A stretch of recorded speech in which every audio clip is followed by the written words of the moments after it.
All right, everyone get ready, because today we are going deep on a story that has really gotten people talking. Oh, yeah. Hannah Jiles from Love is Blind Season 7 and her weight loss journey Oh, wow. after the show. Yeah.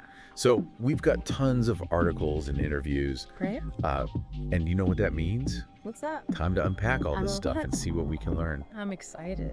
So Yeah. it is definitely more than just a before and after situation, right? Definitely. We're going to explore like her motivations, Yes. the methods that she used, Yeah. and even touch on some of Yeah. the bigger questions Yeah. around societal beauty standards and the rise of these weight loss medications. Like, it's everywhere. So, okay. Yeah. For those maybe who didn't see Hannah's journey on the show, Okay. let's set the scene really quickly. Yeah. She went on Love is Blind with this hope of finding love Right. without the whole physical appearance Yeah. factor playing a role. Interesting. Yeah. Yeah. So that's the whole premise, right? Yeah. They get engaged before they ever even see each other. Exactly. But even in that unique environment Yeah. where it's supposed to be purely on emotional connection, Right. Hannah was already Yeah. expressing some vulnerability about her weight. Yeah. And there's this quote from her conversation with Leo that really jumped out at me. What is it? She said, Okay. during COVID, I gained weight. Oh, yeah. I was never like fat. Right. I mean, fat is so subjective, right? It is such a loaded statement. Oh, for sure. Right. You can Yeah. practically hear the struggle Totally. in her voice. Yeah. She's acknowledging the weight gain, but at the same time, like pushing back against this idea Right. of this universal definition of fat, Yeah. which, It's so opens up a whole can of worms totally. about societal beauty standards. Totally. Yeah. And the pressure women face to conform Yeah. to a certain ideal. It really does. Yeah. And this was all before Right.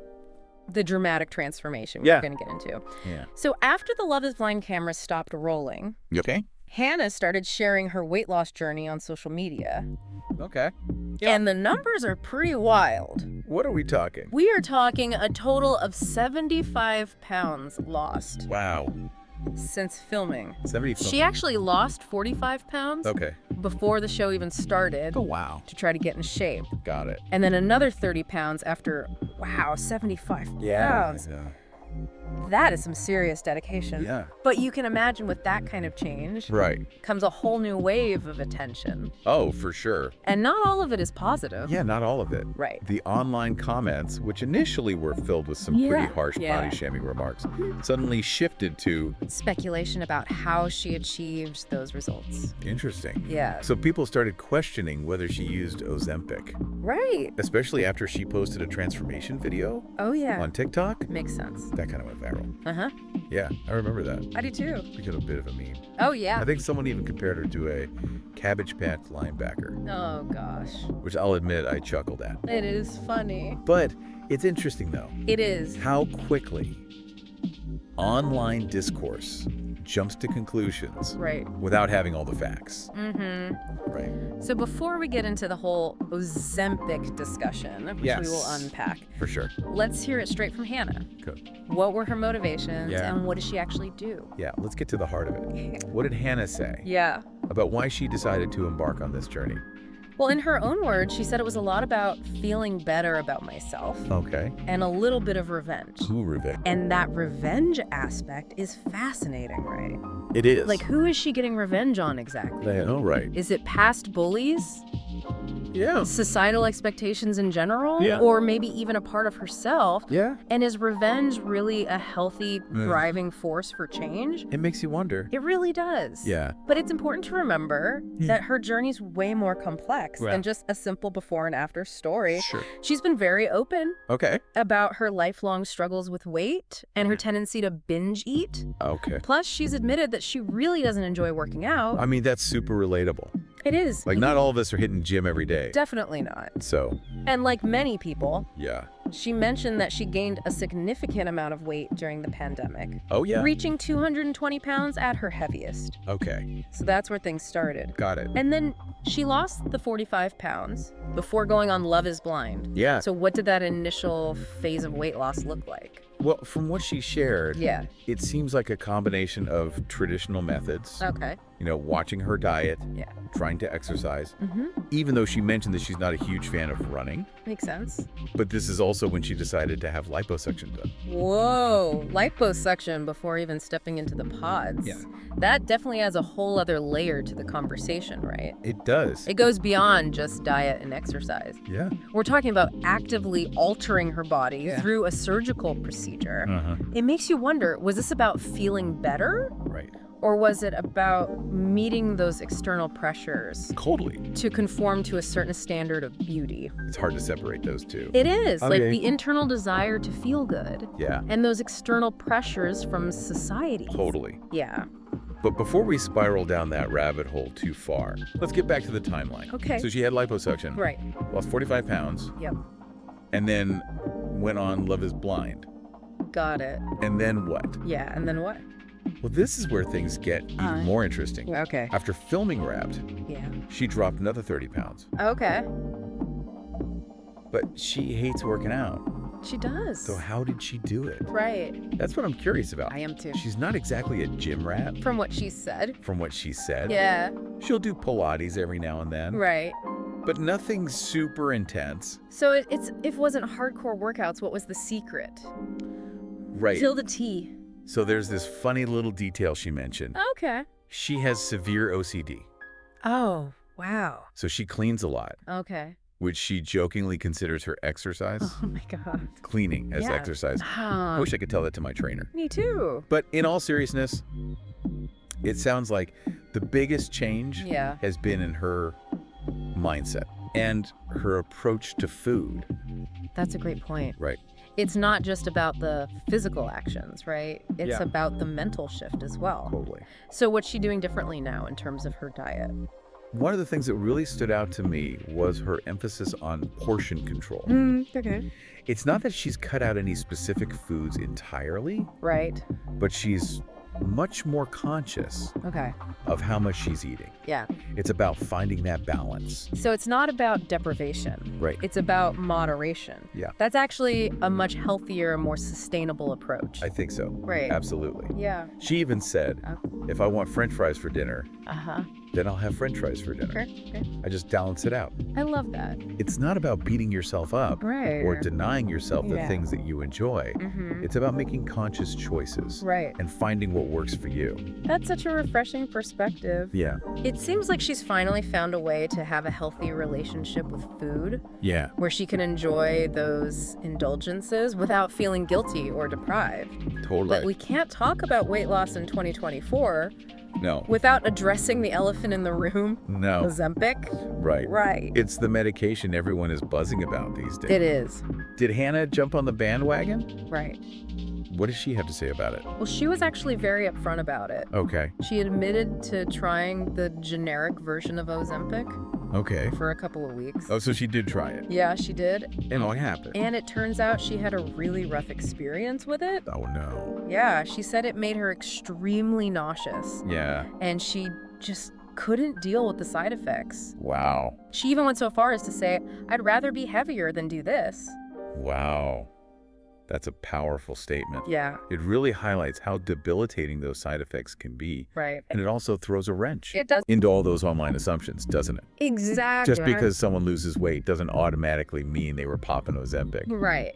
Exactly. It's a good reminder not to jump to conclusions, Okay. but I think this also brings up a much broader question that's Oh. worth considering. Yeah. In a world where these weight loss drugs are becoming increasingly available, Right. where do we draw the line Yeah. between self-improvement Right. and potentially harmful shortcuts? Ooh, that's a tough one. It is. It's a big one. Yeah. I'm going to need a minute to ponder that. Take your time.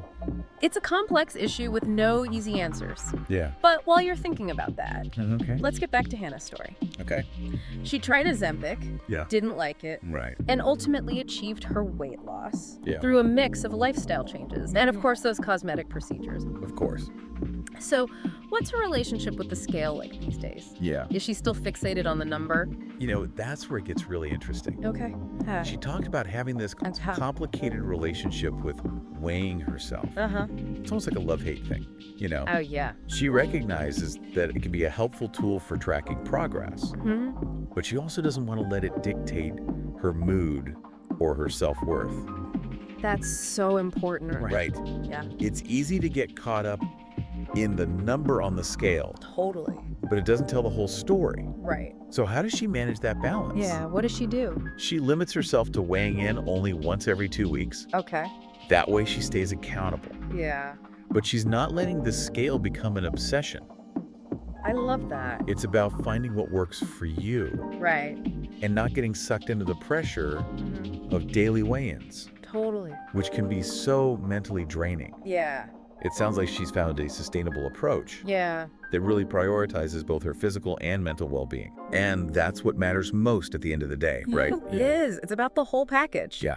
But before we wrap up this part of our deep dive, Okay. let's take a moment to recap what we've learned so far. Okay. We've talked about the initial body shaming she faced, the speculation surrounding Ozempic, the details of her weight loss methods, Right. and even her complex relationship with the scale. Yeah. It's clear that there's a lot more to this story than meets the eye. It's definitely not your typical before and after fairy tale. It's not. It's a nuanced journey Right. with its own unique set of challenges and triumphs. Yeah. And you know what? That's that. I think it's safe to say we've only just scratched the surface. Oh, yeah. Oh, for sure. There's so much more to uncover. So much more. But we'll save that for the next part of our deep dive. Okay. Stay tuned. Welcome back. We're back. Last time we left off Yes. with Hannah Jiles. Incredible 75-pound weight loss. Huge transformation. And her complicated relationship with Ozempic and the scale. Right. But there's another layer to this story Okay. that I think is really worth exploring. Oh, for sure. The mental and emotional side of things. Huge. Absolutely. It's so easy to get caught up in the physical transformation, Yeah. the before and after pictures, Right. that we sometimes forget Yeah. about those internal Right. shifts that are happening beneath the surface. Exactly. It's not just about shrinking your body. It's not. It's about expanding your mindset Yes. and finding a deeper sense of well-being. Absolutely. And Hannah actually touched upon this Okay. in one of her interviews, talking about the link between her anxiety Yes. and her eating habits. That's huge. Right. Like how interconnected our mental and physical health truly are. Totally. She mentioned that getting on anxiety medication Go ahead. actually helped her Yeah. do stress eating. Makes you realize that sometimes It does. addressing mental health can have a ripple effect Totally. on other areas of our lives. Yeah. For some people, Right. food can become a coping mechanism for dealing with stress or emotional turmoil. Yeah. It's not always about willpower or discipline. Right. Sometimes it's about addressing the underlying emotional issues Yeah. that are driving those unhealthy habits. And Hannah talked about Yeah. how she used to turn to food for comfort, Oh, yeah. especially during times of high anxiety. Sure. It's like she was trying to soothe herself with those extra bites. Yeah. But once she started addressing her anxiety, Right. it seems like she was able to break free from that cycle. Like she finally had the mental space Yeah. to focus on making healthier choices. For sure. And that's where her emphasis Yeah. on intuitive eating comes in. Okay. For those of us who aren't familiar Yeah. with that term, Right. can you break down what intuitive eating actually is? Of course. It's essentially about learning to listen to your body's natural cues. Okay. You know, tuning into those feelings of hunger and fullness Right. rather than relying on external rules or restrictions. So instead of following a rigid diet plan, Right. it's about paying attention Yeah. to what your body actually needs and wants. Yes.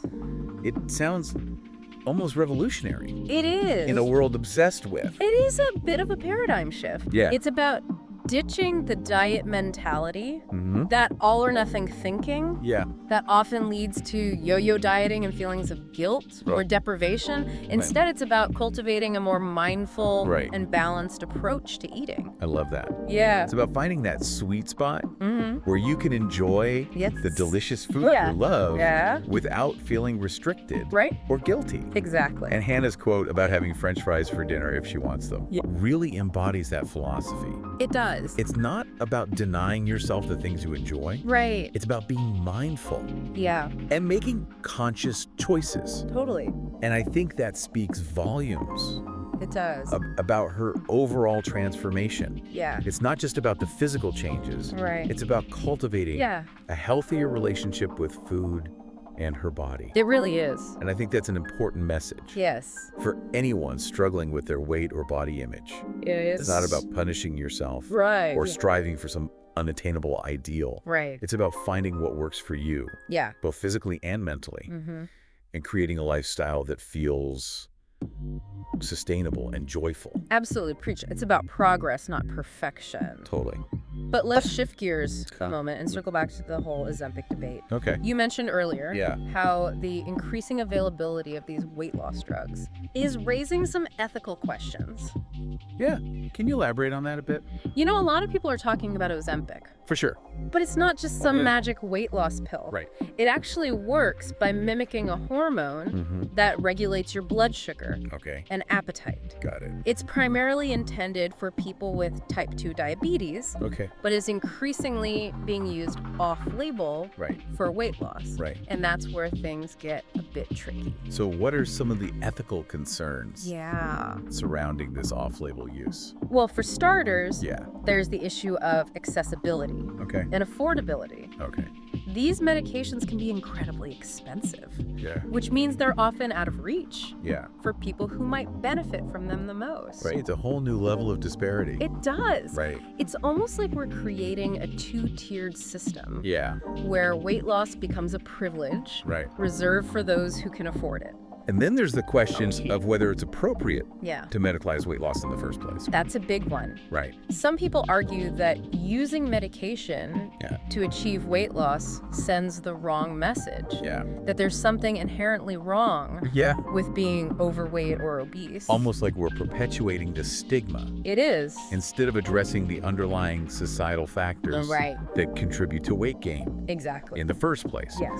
Like lack of access to healthy food, Yes. sedentary lifestyles, the constant bombardment of unrealistic beauty standards. Right. It's complex. It is. There are no easy answers. Right. On the one hand, these medications can be incredibly helpful Sure. for people who are struggling with obesity and its related health risks. Yeah. But on the other hand, Right. we need to be mindful of the potential downsides Yeah. and unintended consequences Totally. of widespread off-label use. It's like we're venturing into uncharted territory. We are. And just like any new frontier, Right. there are bound to be challenges and ethical dilemmas For sure. that we need to navigate Yeah. carefully. We do, but- precisely. And this is where individual stories, like Hannah's, become so valuable. Right. They provide a real-world lens Yeah. through which we can examine these larger issues and start those crucial conversations. It's like she's a microcosm Yeah. of this larger societal shift Exactly. we're experiencing. Yeah. Her journey prompts us to ask ourselves some tough questions Yes. about our relationship with our bodies, the lengths we're willing to go to Yeah. achieve a certain ideal, Totally. and the ethical implications of medicalizing weight loss. And it's a good reminder Right. that there's no one-size-fits-all solution. Totally. What worked for Hannah might not work for someone else. Right. And ultimately, the most important thing Yeah. is to find an approach Right. that feels sustainable, healthy, and authentic to you. Beautifully said. Thank you. But before we get too philosophical, let's wrap up Hannah's story. Okay. We've talked about her motivations, her methods, Yes. and the mental and emotional shifts Right. she's experienced along the way. Mhm. But there's one final piece of the puzzle Okay. I want to explore. Yeah.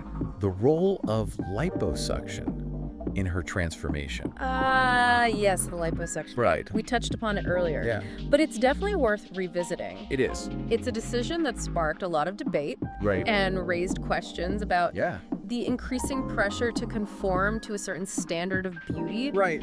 even in a show like Love is Blind, I know. which is supposed to be Yeah. all about connecting on a deeper level. It's almost like a paradox, It is. isn't it? Yeah. You go on a show You do, where physical appearance is supposed to be irrelevant, right?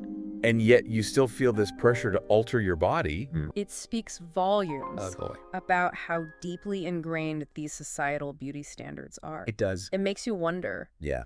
Was Hannah's decision to have liposuction Yeah. driven by a genuine desire Right. to feel better about herself? Totally. Or was it a response to those external pressures Yeah. she was facing? It's probably a combination of both. Probably. It's hard to completely disentangle those internal and external motivations. Yeah. Exactly. And it's important to remember It is. that this was her personal choice, It was. and we should respect that. Right. But I think it's also a conversation starter. Absolutely. It prompts us to ask ourselves some tough questions It does. about the lengths we're willing to go to Yeah. to achieve a certain ideal, Right. and whether those ideals are truly our own or if they've been subtly Right. or not so subtly Yeah. imposed upon us by society. Right. It's about examining It is. those internalized messages and deciding for ourselves what truly matters. And sometimes that means challenging Yeah. those conventional notions of beauty and Right. embracing our bodies for what they are. I love that. You too. It's about shifting the focus Yeah, from external validation Right. to internal acceptance. absolutely. But let's get back to the liposuction for a moment. Okay. What were Hannah's expectations going into the procedure? Okay. And how did the results measure up? Well, she mentioned that she was hoping to achieve Okay. a more toned and sculpted look Yeah. in those specific areas. And from what we can see, Yes, it sir. seems like the procedure was successful Okay. in achieving those goals. So it seems like she was happy It seems like it. with the outcome. Yeah. But it's important to remember that liposuction is not a quick fix No, it's not. or a substitute for a healthy lifestyle. Absolutely. It's a surgical procedure with its own risks and recovery time. And it's crucial to have realistic expectations. Yes. And to understand that it's not a magical solution for weight loss. Exactly. It's not about magically transforming into someone else. It's not. It's about enhancing Right. what you already have Yeah. and feeling more confident in your own skin. And that's what it seems like Hannah achieved. Yeah. She combined liposuction with her dedication to a healthier lifestyle Yeah. and mental wellness. Mhm. And the result is a transformation Right. that goes far beyond the physical. It does. It's about feeling empowered, confident, and comfortable in her own skin. It's about owning her story It is. and defining beauty on her own terms. Exactly. And that's a message that resonates Yes. far beyond the realm of reality TV. It's a message Okay. that speaks to the heart of what it means to be human, to embrace our imperfections, Yeah. celebrate our strengths, and strive for a sense of well-being Yeah. that encompasses both body and mind. Beautifully put. Yeah, thank But before we get Yeah. too lost in the warm and fuzzy, Okay. let's take a quick commercial break. Sounds good. When we come back, Yeah. we'll be diving into the aftermath Yeah. of Hannah's transformation, We the will. reactions, Yeah. the critiques, Yeah. and the lasting impact of her journey. I'm excited. Stay tuned. Okay, we're back. We are. Ready to wrap up Yes. our deep dive Huh. into Hannah Jiles' weight loss journey. Mm. We've covered so much Yes. from her motivations and her methods Right. to the ethical questions surrounding Ozempic Yeah. and the role of liposuction Mm. in her transformation. It's been quite the journey. It really has. Yeah. But now it's time to talk about the aftermath. Okay. How did people react Yeah. to her new look? Right. What kind of impact has her story had? Well, as you can imagine, her transformation sparked a lot of conversation online. For sure. Some people were incredibly supportive, Okay. praising her dedication, celebrating her newfound confidence. Oh. But of course, there are also critics. Yeah, it seems like no matter what you do, Right. you can't please everyone. You can't. So what were some of the negative reactions that she received? Some people accused her of giving in to societal pressures Oh, wow. and perpetuating unrealistic beauty standards. Okay. They argued that Yeah. by undergoing liposuction Mm-hmm. and focusing so much on her appearance, Right. she was sending the wrong message, Interesting. especially to younger women who might be struggling with their own body image. It's a valid point. It is. It's important to be mindful of the messages we're sending, It is. especially when you have a platform and a large following. Right. But on the other hand, Yeah. shouldn't people be free to make their own choices about their bodies? It's a tricky balance, It is. right? We want to promote body positivity Yeah, and self-acceptance. of course. But we also want to respect individual autonomy. And ultimately, Yeah. it's up to each person to decide what feels right for them. It's about finding that sweet spot between self-love and self-improvement. Right. And it's not always easy to navigate. It's not. Especially in a world where we're constantly bombarded with these images of so-called perfection. It's so true. It's easy to get caught up in the comparison game. Oh, yeah. Right. And start feeling inadequate. Totally. Yeah. But we have to remind ourselves that everyone is on their own unique journey. And there's no one-size-fits-all approach to beauty or happiness. And I think Hannah's story is a great example of that. I think so, too. She's been very open about the fact that her journey is not about achieving some unattainable ideal. Totally. It's about feeling confident and comfortable in her own skin. And it's about finding a sustainable approach that works for her. Exactly. Both physically and mentally. She's not depriving herself or pushing herself to extremes. She's not. She's making mindful choices and prioritizing her overall well-being. I think that's a message that resonates with a lot of people. I agree. Yeah. It's not about striving for perfection. It's not. It's about progress and self-acceptance. Totally. It's about embracing the journey. It is. Not just the destination. Yes. And speaking of the journey, let's talk about the lasting impact of Hannah's story. Beyond the initial buzz and the social media debates, what kind of legacy do you think she's leaving behind? I think she's sparked a really important conversation about body image, self-love, and the pressure to conform to societal expectations. Absolutely. She's shown that it's okay to want to improve yourself.